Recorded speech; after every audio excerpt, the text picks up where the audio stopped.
Kali ini kita akan belajar IPA dengan materi objek IPA dan pengamatannya. Hai, sebelumnya perkenalkan nama Ibu Lutfi.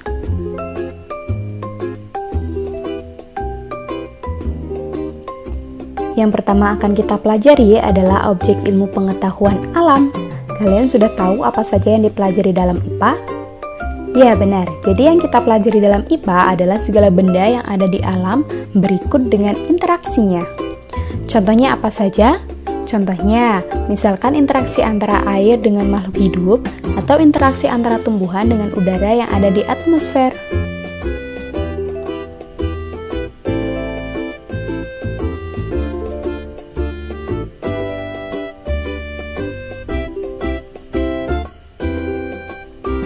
Selanjutnya kita akan belajar mengenai pembagian ilmu dalam IPA atau biasa disebut sebagai penggolongan dalam IPA.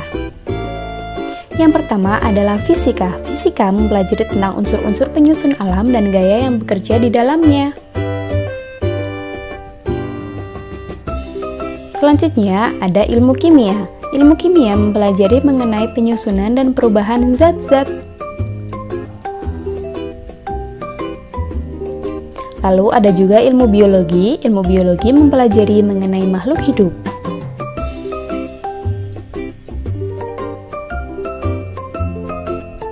Dan yang terakhir adalah geologi dan astronomi yang mempelajari lapisan penyusun bumi atmosfer serta antariksa. Selanjutnya kita akan belajar mengenai pengukuran.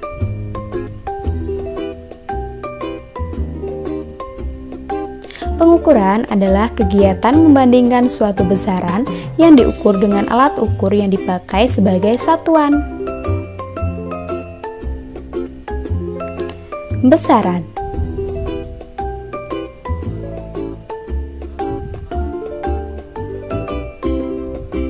Besaran adalah sesuatu yang dapat diukur.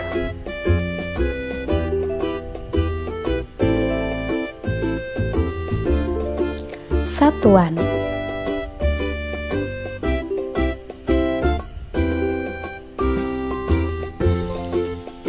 Satuan adalah sesuatu yang digunakan sebagai pembanding dalam proses pengukuran.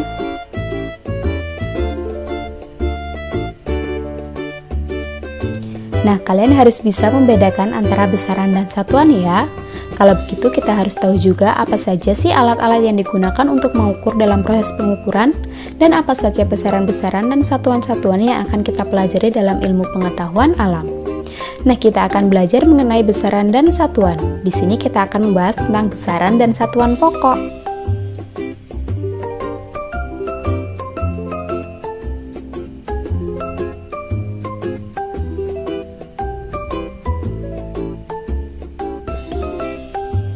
Besaran pokok adalah besaran yang merupakan hasil dari pengukuran, bukan merupakan hasil perhitungan antar besaran.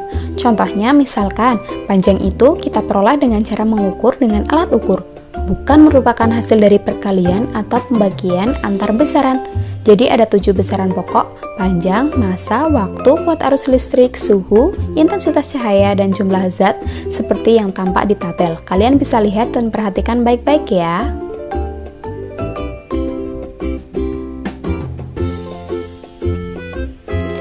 Selanjutnya, kita akan belajar mengenai besaran dan satuan turunan.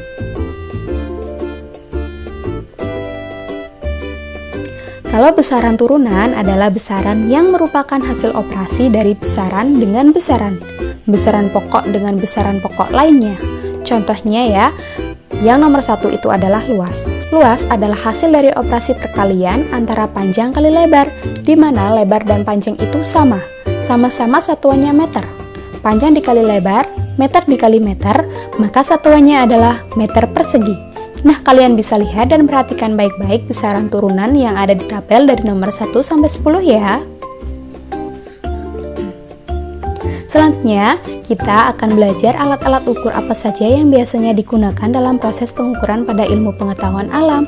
Yang pertama, untuk mengukur panjang biasanya kita menggunakan mistar atau meteran.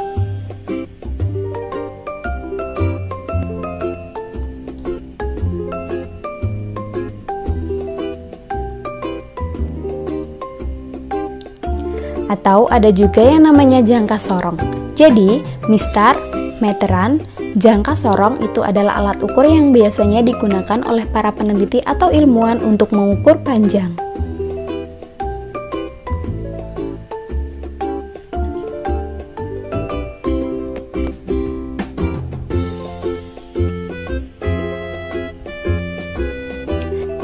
Selanjutnya, untuk mengukur massa, kita menggunakan neraca atau timbangan. Neraca ini ada macam-macam ya, ada neraca digital, ada neraca yang biasa digunakan untuk mengukur berat badan, ada juga neraca untuk mengukur bahan-bahan kue, dan lain sebagainya.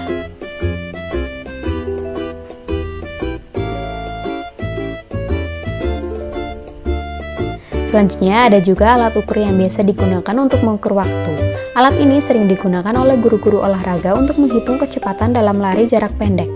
Nah, ini disebut stopwatch. Stopwatch ini adalah alat ukur yang biasa digunakan untuk mengukur waktu. Berdasarkan sistem internasional, satuan waktu adalah second atau detik.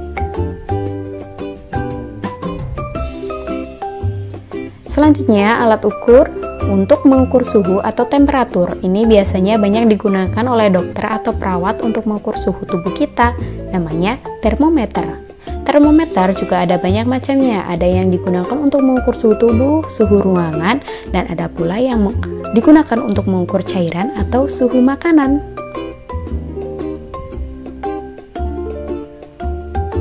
Selanjutnya ada juga alat yang biasa digunakan untuk mengukur kuat arus, namanya adalah ampere meter. Satuan kuat arus listrik itu adalah ampere.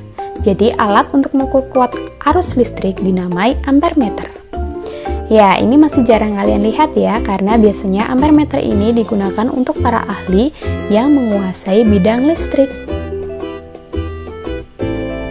Berikutnya kita akan belajar mengenai satuan-satuan. Satuan-satuan itu terbagi menjadi satuan baku dan satuan standar, dan satuan tidak baku. Nah, satuan baku adalah satuan yang diakui secara internasional, biasa disebut sebagai satuan internasional atau disingkat sebagai SI. Satuan internasional ini bisa dilihat di tabel besaran dan satuan pokok tadi ya. Contohnya kalau panjang satuannya meter, kalau waktu satuannya second, kalau arus listrik satuannya adalah ampere. Nah, itu adalah contoh-contoh satuan baku atau satuan standar. Nah, selanjutnya adalah satuan tidak baku. Satuan tidak baku ini adalah satuan yang bukan merupakan satuan standar. Kenapa? Karena hasil pengukuran dari masing-masing orang mungkin berbeda-beda. Contohnya jengkal. Jadi misalkan kita mengukur panjang meja dengan satuan jengkal atau satuan hasta, maka hasil pengukuran yang akan diperoleh akan berbeda-beda.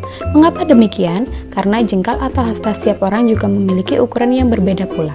Itulah sebabnya mengapa disebut satuan tidak baku. Nah, selesai sudah materi hari ini tentang objek IPA dan pengamatannya. Terima kasih, semoga bermanfaat ya.